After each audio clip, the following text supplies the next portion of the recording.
I'm a big fan of yours, and I'm a big fan of Rooney, of course. And so I wanted to jump right into this. You you you really are, in my opinion, quite an amazing individual in the entertainment world. You're an artist who's both from a renowned family, but you have also individually made your mark almost immediately with both music, and then the manner in which you approach film is kind of admirable. So I'm wondering, just my first question to you is, what is, do you look at the movie world like you look at music, or do you look at music like you look at the movie world? I basically, one thing would be the music are stories, songs are stories, Right. and or the type of songs I listen to, or the type of songs I like to write, have some kind of a thread of how they evolve through the Right. song. And movies are like that, and our story is storytelling, and movies evolve and they have momentum. And a live show, you want to keep an audience engaged because you're putting on a show, and a movie is like you're putting on a show. You want to keep the viewer engaged. Yeah, it's like a play. There's a flow to it, which, like, every time I put a set list together for a Rooney show, I loved putting set lists together because it was fun to imagine. Right. Oh, like, wow, when you get to this point, oh, that's gonna be a great coming off this song, and we could riff into because you this know song. the identity of each song, you're able to. Yeah. Absolutely. Because I look at songs like they're little stories. I normally have a vision of like the Pied Piper, you know, some story element, and I obviously that's why music and movies can go so well together. So The Argument is a great film, man, and Thank you.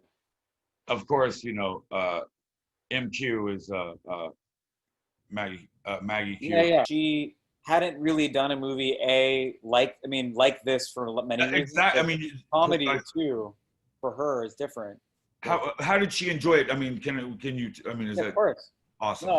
No, of course. I mean, I wish she was here with me because she could speak to it better. But she, first of all, she's like incredibly wonderful, kind, good-hearted person.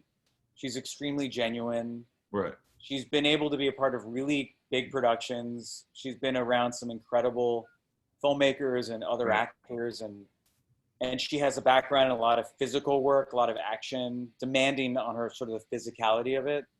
So she's been through so many types of experiences, and she was so game and open-minded in this process. Like we made an independent movie in The Argument, which means, you know, you don't have every little thing you could ask for every step of the way, and everybody has to be willing to play ball and like be a part of that journey.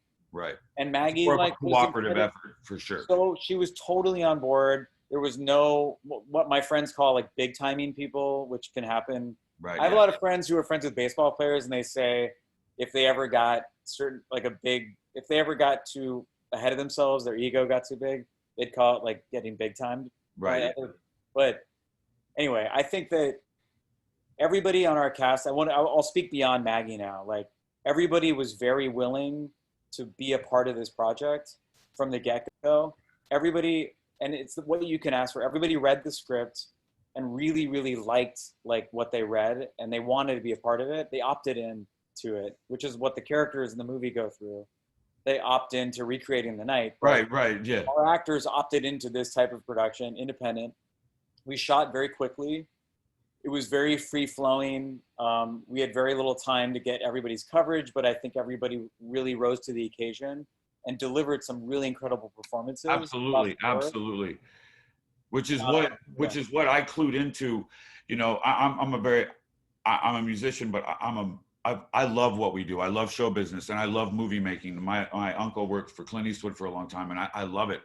And when you see a movie like this, you know it's independent, and you sort of are able to infer that all the actors that would be attracted, this is a unique and wonderful gang of talent here. Yeah. So it speaks of you, like you're the quality of director that can draw this to you, and then clearly they're dedicated to it because their performances are you know, they're a measure of this. So you can't just help but to enjoy the film. I feel that you know, I'm the sort of movie fan that I was immediately interested in.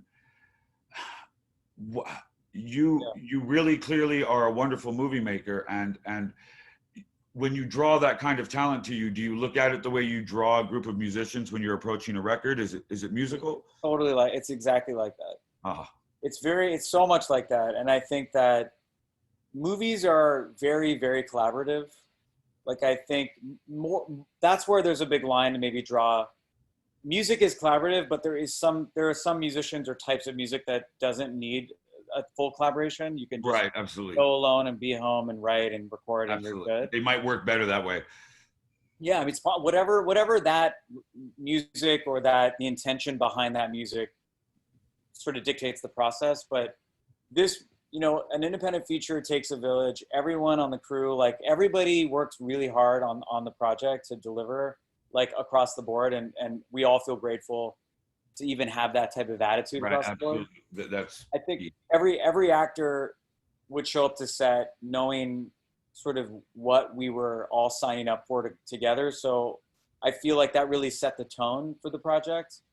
And again, it helps. It's good when everyone likes the material and likes each other. I think we all got along very well. Right. We had time to rehearse, which I know in previous conversations with the cast, they really felt that was a huge like game changer for everybody, because the material was challenging in that you have to figure out ways to keep it evolving without a spatial change or location changes or clothing changes. Right. It has to keep moving, but you have to find ways and subtle ways in how you interact with each other for the audience to not even realize it's changing or moving. Yeah.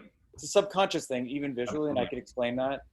But we rehearsed when I first read the script, I said, this is like a play. This feels like a play. I wonder if we could do it live, like a live show in front of an audience before we shoot it. Well, that's crazy, like the way you would showcase a band when you first learned. Yeah, exactly. That's amazing. Because then everybody is going. It's by the time you get to the last show on the tour, you're so much tighter than you were in the beginning. Everybody would be so much more fluid with they're more comfortable with each other and the character. Absolutely. That maybe would change sort of how we shot it. But because of timing and just the nature of the indie film, like we couldn't fully rehearse it. We couldn't do a live show, as much as we tried. But what we got, which was fortunate, was what we had the location, and we were able to actually walk through half the script almost live.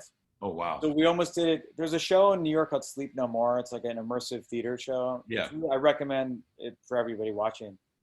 But Sleep No More is an immersive theater. It's an immersive theater where the audience member, you are a part of the show. Right. So you get to walk around the actors as they're walking through the house. Or imagine if you were in the argument and Jack's throwing the pie and you're standing right next to him. Right. Okay. That would be like immersive theater.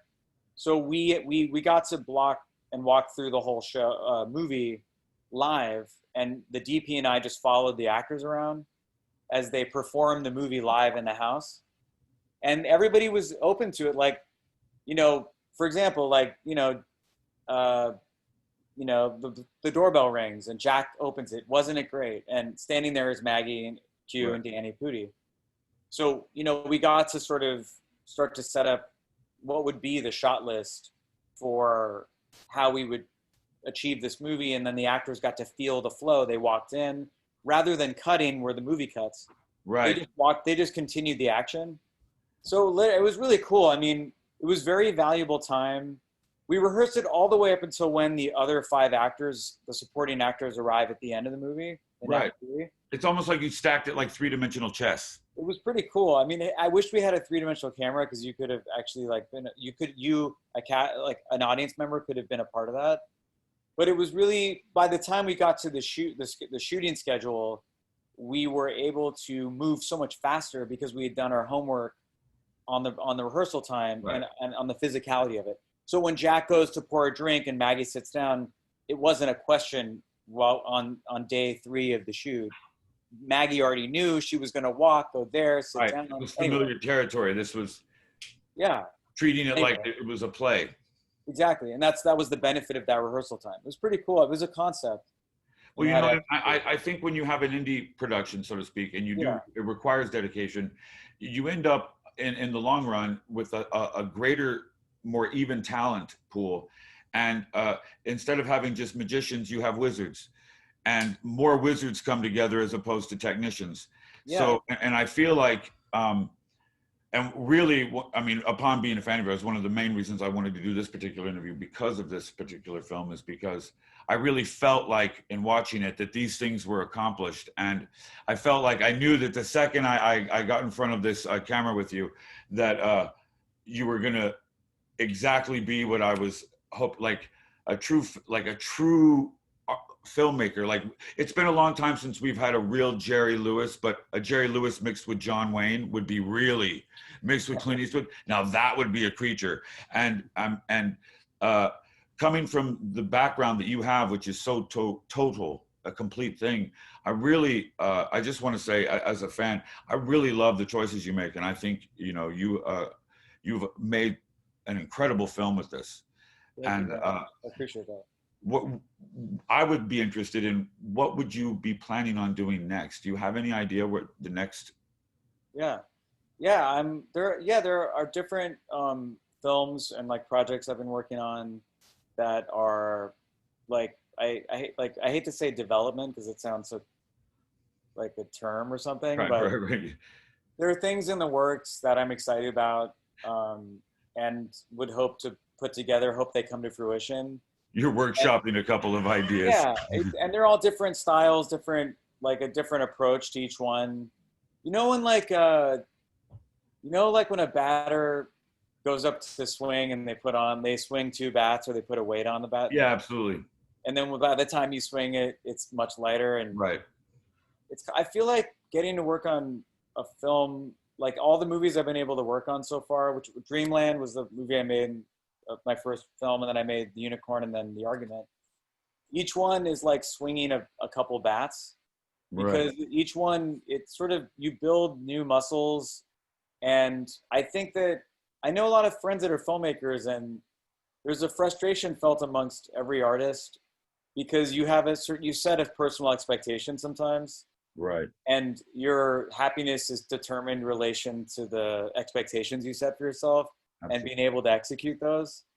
And I think that, to me, it's like, that's what I meant before when I said just keep moving, and it's like swinging multiple bats. It's like, I think every project I've been able to work on is, I hope to take something valuable away and bring it into the next one. Right. You know? And from there, you just keep building and growing. And, one day I hope, I love when I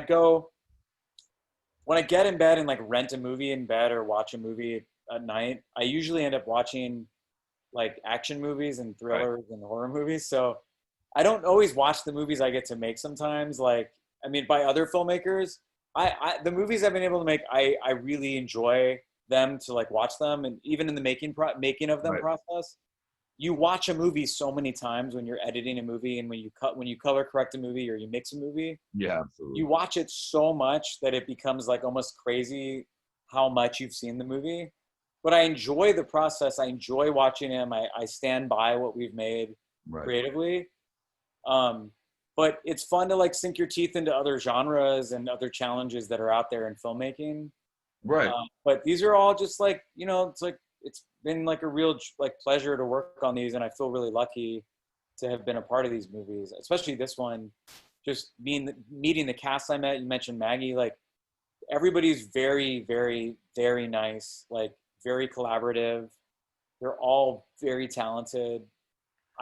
We set out to make a movie that was not just, let's make a comedy and then let's only work with comedic actors. Like, we wanted to work with actors that come from different backgrounds.